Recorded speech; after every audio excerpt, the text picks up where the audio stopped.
ಇನ್ನು ಸಿಎಂ ಡಿ.ಕೆ. ಶಿವಕುಮಾರ್ ಸರ್ಕಾರದ ಎರಡನೇ ಹಂತದ ಕ್ಯಾಬಿನೆಟ್ ರಚನೆಗೆ ಸಿದ್ಧತೆಗಳು ಕೂಡ ಈಗಾಗಲೇ ಶುರುವಾಗಿದೆ. 20 ಸಚಿವ ಸ್ಥಾನಗಳು ಬಾಕಿ ಇದೆ.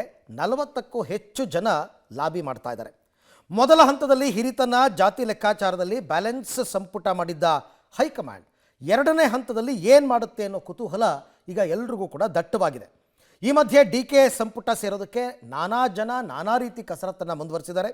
ಒಕ್ಕಲಿಗ ಸಮುದಾಯಕ್ಕೆ ಮತ್ತಷ್ಟು ಸಚಿವ ಸ್ಥಾನ ಬೇಕು ಅಂತ ನಂಜಾವಧೂತ ಶ್ರೀಗಳು ಒತ್ತಾಯ ಮಾಡಿದ್ದಾರೆ. ನೋಡಿ. ಎರಡನೇ ಹಂತದ ಕ್ಯಾಬಿನೆಟ್ ರಚನೆಗೆ ಸಿದ್ಧತೆ, ಸಚಿವಾಕಾಂಕ್ಷಿಗಳ ಲಾಬಿ ಫುಲ್ ಜೋರು. ಸಿಎಂ ಡಿ.ಕೆ. ಶಿವಕುಮಾರ್ ಸರ್ಕಾರದ ಎರಡನೇ ಹಂತದ ಕ್ಯಾಬಿನೆಟ್ ರಚನೆಗೆ ಸಿದ್ಧತೆಗಳು ಜೋರಾಗಿದೆ. 20 ಸಚಿವ ಸ್ಥಾನಗಳು ಬಾಕಿ ಇದ್ದು 40 ಆಕಾಂಕ್ಷಿಗಳು ಲಾಬಿ ಮಾಡ್ತಿದ್ದಾರೆ. ಮೊದಲ ಹಂತದಲ್ಲಿ ಹಿರಿತನ ಜಾತಿ ಲೆಕ್ಕಾಚಾರದಲ್ಲಿ ಬ್ಯಾಲೆನ್ಸ್ ಸಂಪುಟ ಮಾಡಿದ ಹೈಕಮಾಂಡ್ ಎರಡನೇ ಹಂತದಲ್ಲಿ ಏನು ಮಾಡುತ್ತೆ ಅನ್ನೋ ಕುತೂಹಲ ದಟ್ಟವಾಗಿದೆ. ಅಲ್ಲದೆ ಮೊದಲ ಪಟ್ಟಿಯಲ್ಲಿ ಸಿದ್ದರಾಮಯ್ಯ ಅವರು ಮೇಲುಗೈ ಸಾಧಿಸಿದ್ದು, ಎರಡನೇ ಪಟ್ಟಿಯಲ್ಲಿ ಡಿ.ಕೆ. ಶಿವಕುಮಾರ್ ಅವರು ಮೇಲುಗೈಯನ್ನು ಸಾಧಿಸುವ ಸಾಧ್ಯತೆ ಇದೆ. ಈ ಕುರಿತಂತೆ ಚರ್ಚೆ ಕೂಡ ಜೋರಾಗಿದೆ. ಡಿ.ಕೆ. ಸಂಪುಟದಲ್ಲಿ 20 ಸಚಿವ ಸ್ಥಾನಗಳು ಬಾಕಿ ಇದ್ದು ಯಾರಿಗೆ ಅದೃಷ್ಟ ಒಲಿಯುತ್ತೆ ಎಂಬ ಲೆಕ್ಕಾಚಾರ ಜೋರಾಗಿದೆ. ಸಿದ್ದರಾಮಯ್ಯ ಮತ್ತು ಡಿ.ಕೆ. ಶಿವಕುಮಾರ್ ಅವರನ್ನ ಭೇಟಿ ಮಾಡಿ ಸಂಪುಟಕ್ಕೆ ಸೇರೋದಕ್ಕೆ ಸರ್ಕಸ್ ಮಾಡ್ತಿದ್ದಾರೆ. ಕಾಂಗ್ರೆಸ್ ವಲಯದಲ್ಲಿ ಎರಡನೇ ಪಟ್ಟಿ ರಾಹುಲ್ ಗಾಂಧಿ ಆಯ್ಕೆಯ ಅಂತಿಮ ಹಂತದಲ್ಲೂ ಕೂಡ ಚರ್ಚೆ ಆಗ್ತಿದೆ. ಶ್ರೀರಂಗಪಟ್ಟಣ ಶಾಸಕ ರಮೇಶ್ ಬಂಡಿಸಿದ್ದೇಗೌಡ ನಮಗೂ ಸಚಿವ ಸ್ಥಾನ ಕೊಡಿ ಅಂತೇಳಿ ಒತ್ತಾಯಿಸಿದ್ದಾರೆ. ಜಾತಿ ವ್ಯವಸ್ಥೆಯನ್ನು ಬಿಟ್ಟು ಅನುಭವವನ್ನು ಆಧರಿಸಿ ಸಚಿವ ಸ್ಥಾನ ಕೊಡಬೇಕು, ನನಗೂ ಸಚಿವನಾಗೋದಕ್ಕೆ ಎಲ್ಲ ಅರ್ಹತೆಗಳಿದ್ದಾವೆ, ನಾನು ಫಿಟ್ ಇದ್ದೀನಿ ಅಂತ ಹೇಳಿದ್ದಾರೆ. ನಮಗೊಂದು ಅವಕಾಶ ಕೊಡಿ, ಒಂದು ಅವಕಾಶ ಕೊಟ್ಟರೆ ನಾವು ಏನು, ನಾನು ಈಗ 3ನೇ ಟರ್ಮ್ ಗೆದ್ದಿದ್ದೀನಿ, 4 ಚುನಾವಣೆ ಎದುರಿಸಿದ್ದೀನಿ, 40 ವರ್ಷಗಳಿಂದ ರಾಜಕಾರಣ ಮಾಡ್ಕೊಂಡ್ಬಂದಿದ್ದೀನಿ. 86ರಿಂದ ನಮ್ಮ ತಂದೆ ತಿರೋದ್ಮೇಲೆ ನಮ್ಮ ಅನುಭವನೂ ಸ್ವಲ್ಪ ಹಂಚ್ಕೊಳ್ಳೋಣ, ನಾನು ಕೆಲಸ ಮಾಡಿದರೆ ಒಂದು ಅವಕಾಶ ಕೊಡಲಿ ಅನ್ನುವಂಥದ್ದು ನನ್ನ ವೈಯಕ್ತಿಕವಾದಂಥ ಒಂದು ಅನಿಸಿಕೆ. ಸಹಜವಾಗಿ ಮಾಡಲೇಬೇಕಾಯ್ತದಲ್ಲ, ನಾವು ಇನ್ಯಾರನ್ನ ಕೇಳೋಕ್ಕಾಯ್ತದ? ವರಿಷ್ಠರನ್ನ ಭೇಟಿ ಮಾಡಬೇಕು, ನಮ್ಮವ್ರನ್ನ ಭೇಟಿ ಮಾಡಬೇಕು, ಎಲ್ಲರನ್ನೂ ಭೇಟಿ ಮಾಡಬೇಕು, ಹೈಕಮಾಂಡ್ನ ಭೇಟಿ ಮಾಡಬೇಕು. ನಮ್ಮದೇನೋ ಒಂದು ಒತ್ತಾಯ, ನಂದು ಪರ್ಸ್ನಲ್ ಆಗಿ ಎಲ್ಲರನ್ನೂ ಭೇಟಿ ಮಾಡಿದ್ದೀನಿ. ಏನು ಹೈಕಮಾಂಡ್ಗಿಂತ ನಾವೇನು ದೊಡ್ಡವರಲ್ಲ, ಹೈಕಮಾಂಡ್ ಹೇಳಿದ ನಿರ್ಧಾರಕ್ಕೆ ನಾವು ಬದ್ಧ ಇರ್ತೀವಿ. ಆದರೂ ನಮ್ಮದು ಒಂದು ಒತ್ತಾಯ. ಒಕ್ಕಲಿಗರಿಗೆ ಹೆಚ್ಚಿನ ಸಚಿವ ಸ್ಥಾನಕ್ಕೆ ಬೇಡಿಕೆ, ನಂಜಾವಧೂತ ಸ್ವಾಮೀಜಿಗಳಿಂದ ಒತ್ತಾಯ. ಇನ್ನು ಒಕ್ಕಲಿಗ ಸಮುದಾಯಕ್ಕೆ ಹೆಚ್ಚಿನ ಸಚಿವ ಸ್ಥಾನವನ್ನು ಕೊಡಬೇಕು ಅಂತ ಬೇಡಿಕೆ ಹೆಚ್ಚಾಗ್ತಾ ಇದೆ. ಮಾಗಡಿ ಬಾಲಕೃಷ್ಣ, ಚಲುವರಾಯಸ್ವಾಮಿ, ಶರತ್ ಬಚ್ಚೇಗೌಡರು ಸೇರಿ ಒಕ್ಕಲಿಗ ಶಾಸಕರ ಪರ ನಂಜಾವಧೂತ ಶ್ರೀಗಳು ಬ್ಯಾಟ್ ಬೀಸಿದ್ದಾರೆ. ಬಾಲಕೃಷ್ಣ, ಚಲುವರಾಯಸ್ವಾಮಿ ಯಾರ ಜೊತೆಗಿರ್ತಾರೋ ಅವರು ಸಿಎಂ ಆಗ್ತಾರೆ, ಬೇರೆಯವರನ್ನೆಲ್ಲ ಮುಖ್ಯಮಂತ್ರಿ ಮಾಡಿ ಈಗ ತಾವೇ ಸಚಿವರಾಗೋದಕ್ಕೆ ಒದ್ದಾಡ್ತಿದ್ದಾರೆ ಅಂಥೇಳಿ ನಂಜಾವಧೂತ ಶ್ರೀಗಳು ಹೇಳಿದ್ದಾರೆ. ಒಕ್ಕಲಿಗ ಸಮುದಾಯಕ್ಕೆ ಇನ್ನೂ ಕನಿಷ್ಠ 4ರಿಂದ 5 ಸಚಿವ ಸ್ಥಾನ ಕೊಡಬೇಕು ಅಂತ ಒತ್ತಾಯಿಸಿದ್ದಾರೆ. ಬಾಲಕೃಷ್ಣರವ್ರಿಗೆ ಇವರೆಲ್ಲ ಒಂದು ರೀತಿ ಅದೃಷ್ಟವಂತರು. ಇವ್ರು ಯಾರ ಜೊತೆ ಇರ್ತಾರೆ ಅವ್ರಿಗೆ ಲಕ್ ತಿರುಗಿಬಿಡುತ್ತೆ. ಈ ಬಾಲಣ್ಣ, ಚಲುವರಾಯಸ್ವಾಮಿರವರು, ಇವ್ರದೊಂದು ಟೀಮ್ ಇದೆ. ಈ ಟೀಮ್ ಯಾವ ಕಡೆ ಟರ್ನ್ ಆಗುತ್ತೆ ಅವರೇ ಮುಖ್ಯಮಂತ್ರಿಗಳಾಗ್ಬಿಡುತ್ತೆ. ಅದರಿಂದ ಇನ್ನೊಂದು 4ರಿಂದ 5 ಜನಗಳಿಗಾದ್ರೂ ಕೂಡ ಸಮುದಾಯದ ಮುಖಂಡರುಗಳಿಗೆ ಮಂತ್ರಿ ಒಬ್ಬರು ಮಾಡಬೇಕು ಹಾಗೆ ಅಂತೇಳಿ, ಆ ಮೂಲಕ ಈ ನಾಡಿನ ಸೇವೆ ಸಲ್ಲಿಸಲಿಕ್ಕೆ ನಮ್ಮ ಸಮುದಾಯದ ಮುಖಂಡರುಗಳಿಗೆ ಅವಕಾಶ ಕೊಡಬೇಕು.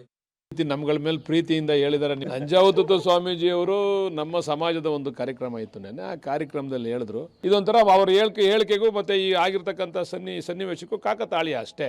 ಏನು ನಮ್ಮಿಂದನೇ ಡಿ ಕೆ ಶಿವಕುಮಾರ್ ಆಗಿರ್ತಕ್ಕಂಥದ್ದು ಹೈಕಮಾಂಡ್ ಆಶೀರ್ವಾದದಿಂದ, ಚಲುವರಾಯಸ್ವಾಮಿ ಬಾಲಕೃಷ್ಣನಿಂದ ಅಲ್ಲ ಮಾಡಿರೋದು. ಜಮೀರ್ ಪರ ರಂಗನಾಥ್ ಬ್ಯಾಟಿಂಗ್, ಮಾಜಿ ಸಚಿವ ರಾಜಣ್ಣ ವಿರುದ್ಧ ಕಿಡಿ. ಸಿಎಂ ಡಿ.ಕೆ. ಶಿವಕುಮಾರ್ ಆಪ್ತೇಷ್ಟ ಕುಣಿಗಲ್ ಶಾಸಕ ರಂಗನಾಥ್ ಜಮೀರ್ ಅಹಮದ್ ಪರ ಬ್ಯಾಟ್ ಬೀಸಿದ್ದಾರೆ. ಜಮೀರ್ರನ್ನ ಸಂಪುಟ ಸಚಿವನಾಗಿ ನೋಡೋದಕ್ಕೆ ಆಸೆ ಪಡ್ತೇನೆ ಅಂತ ಹೇಳಿದ್ದಾರೆ. ವರಿಷ್ಠರು ನಿರ್ಧಾರವನ್ನು ಕೈಗೊಳ್ತಾರೆ ಅಂತ ತಿಳಿಸಿದರು. ಜಮೀರ್ ಅವರು ನಾನು ತಿಳಿದಂತೆ, ನಾನು ಒಬ್ಬ ಅಭಿಮಾನಿ ಅಂತಲೇ ಹೇಳ್ಬೋದು ಜಮೀರ್ ಅವ್ರ ಬಗ್ಗೆ. ಆಮೇಲೆ ಮೇಲಾಗಿ ನನ್ನ ತಾಲೂಕಿನ ಪ್ರಜೆ ಅವರು, ನನ್ನ ಹಿರಿಯಣ್ಣ ಇದ್ದಂಗೆ. ಇವತ್ತು ಜಮೀರಣ್ಣ ಅವರು ವಿಚಾರದಲ್ಲಿ ಕುಣಿಗಲ್ ತಾಲೂಕಿನ ಮಗನಾಗಿದ್ಕೊಂಡು ನಾನು ಇವತ್ತಿನ ದಿನ ನಮ್ಮ ಸರ್ಕಾರಕ್ಕೆ ಅವರನ್ನು ಸಂಪುಟ ಸಚಿವನಾಗಿ ನೋಡಲಿಕ್ಕೆ ಆಸೆ ಪಟ್ಟಿದ್ದೇನೆ. ಸೊ ಹಾಗಾಗಿ ಮುಂದಿನ ದಿನಗಳಲ್ಲಿ ವರಿಷ್ಠರು ಅದರ ಒಂದು ನಿರ್ಧಾರವನ್ನು ತೆಗೆದುಕೊತಾರೆ. ನಂದು ಸಹಮತ ಇದೆ ಅಂತ ಹೇಳಲಿಕ್ಕೆ ನಾನು ಬಯಸ್ತೇನೆ. ಕೆಎನ್ ರಾಜಣ್ಣ ವಿರುದ್ಧ ಅಸಮಾಧಾನ ವ್ಯಕ್ತಪಡಿಸಿದ ರಂಗನಾಥ್, ಹಗುರವಾಗಿ ಮಾತನಾಡುವವರ ವಿರುದ್ಧ ಪಕ್ಷ ಕಠಿಣ ಕ್ರಮವನ್ನು ತೆಗೆದುಕೊಂಡಿದೆ. ಹಾದಿ ಬೀದಿಯಲ್ಲೆಲ್ಲ ಮಾತನಾಡುವಂತಹ ವ್ಯಕ್ತಿತ್ವದವರು ಶಾಸಕರಾಗಬಾರ್ದು. ನಮ್ಮ ಜವಾಬ್ದಾರಿಯನ್ನು ಮೀರಿ ಹೇಳಿಕೆಗಳನ್ನು ಕೊಡುವಂತಹದ್ದು ಸರಿಯಲ್ಲ ಅಂತ ಹೇಳಿದ್ದಾರೆ. ವ್ಯಕ್ತಿ ಪಕ್ಷಕ್ಕಿಂತ ದೊಡ್ಡದಲ್ಲ. ನೀವೇ ನೋಡ್ತಾ ಬಂದಿದ್ದೀರಿ, ತುಮಕೂರು ಜಿಲ್ಲೆಯಲ್ಲಿ ಮತ್ತು ಕರ್ನಾಟಕ ರಾಜ್ಯದಲ್ಲಿ ಯಾರ್ಯಾರು ಯಾವ ರೀತಿ ಹಗುರವಾಗಿ ಮಾತಾಡಿ ಪಕ್ಷ ಯಾವ ರೀತಿ ದಿಟ್ಟವಾದಂಥ ನಿರ್ಧಾರವನ್ನು ತೆಗೆದುಕೊಂಡಿರೋಂಥದ್ದು, ಅದೇ ಒಂದು ಉದಾಹರಣೆ. ಸೊ ಹಾಗಾಗಿ ಆದಿಲಿ ಬೀದಿಲೆಲ್ಲ ಮಾತಾಡೋಂಥ ವ್ಯಕ್ತಿತ್ವದ ಶಾಸಕತನದ ಒಂದು ವ್ಯವಸ್ಥೆ ಹಾಕೂಡ್ದು. ನಮ್ಮದೇನಿದೆ ಜವಾಬ್ದಾರಿನ ಮಾಡಬೇಕೇ ಹೊರತು ನಮ್ಮ ಜವಾಬ್ದಾರಿನ ಮೀರಿ ಹೇಳಿಕೆಗಳು ಕೊಡೋಂಥದ್ದು ಸರಿಯಲ್ಲ ಅನ್ನೋದನ್ನು ನಾನು ಒತ್ತು ಹೇಳ್ತೇನೆ. ಮಂತ್ರಿಗಿರಿಗಾಗಿ ಹಾವೇರಿಯಲ್ಲಿ ಟಾಕ್ ಫೈಟ್. ಮಾನೆ ವರ್ಸಸ್ ಶಿವಣ್ಣನವರ್ ಸಮರ. ಹಾವೇರಿಯಲ್ಲಿ ಮಂತ್ರಿಗಿರಿ ಲಾಭಿ ಮುಂದುವರೆದಿದೆ. ಬ್ಯಾಡಗಿ ಶಾಸಕ ಮತ್ತು ಹಾನಗಲ್ನ ಶಾಸಕರ ನಡುವೆ ಸಚಿವ ಸ್ಥಾನಕ್ಕಾಗಿ ಸಮರ ಏರ್ಪಟ್ಟಿದೆ. ಶ್ರೀನಿವಾಸ್ ಮಾನೆ ಶಿವಣ್ಣನವರ್ ಮಧ್ಯೆ ಮಂತ್ರಿಗಿರಿ ಪಟ್ಟಕ್ಕಾಗಿ ಫೈಟ್ ನಡೀತಿದೆ. ಶಿವಣ್ಣನವರಿಗೆ ವಯಸ್ಸಾಗಿದೆ, ನನಗೆ ಮಂತ್ರಿ ಮಾಡಿ ಅಂತ ಹೇಳಿ ಶ್ರೀನಿವಾಸ್ ಮಾನೆ ಹೇಳಿಕೆಗೆ ಬ್ಯಾಡಗಿ ಶಾಸಕ ಬಸವರಾಜ್ ಶಿವಣ್ಣನವರ್ ತಿರುಗೇಟು ಕೊಟ್ಟಿದ್ದಾರೆ.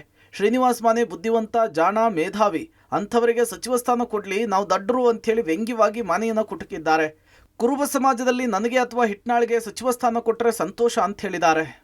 ಮತ್ತು ಬುದ್ಧಿವಂತಿಕೆ ಒಳಗೆ ಅನುಭವದೊಳಗೆ ನನಗಿಂತ ಒಟ್ಟು ಸೀನಿಯರ್ ಆಗ್ತಾರೆ ಅವರು. ನಾವು ಮಬ್ಬ ಮಂದಿ, ಹಳ್ಳಿ ಮಂದಿ, ಹಿಂಗಾಗಿ ನಮಗೂ ಅವ್ರಿಗೂ ಒಟ್ಟು ಫರ್ಕ್ ಆಕೈತಿ. ಅವ್ರು ಬುದ್ಧಿವಂತರು, ಅವರು ಅನುಭವಿಸ್ತರು, ಅವ್ರು ಅನುಭವಿಸ್ತಕ್ಕ ಬುದ್ಧಿವಂತಿಕೆಗೆ ನಮ್ಮನ್ನು ಅವ್ರನ್ನ ಕಂಪೇರ್ ಮಾಡೋಕ್ಕಾಗೋದಲ್ಲ.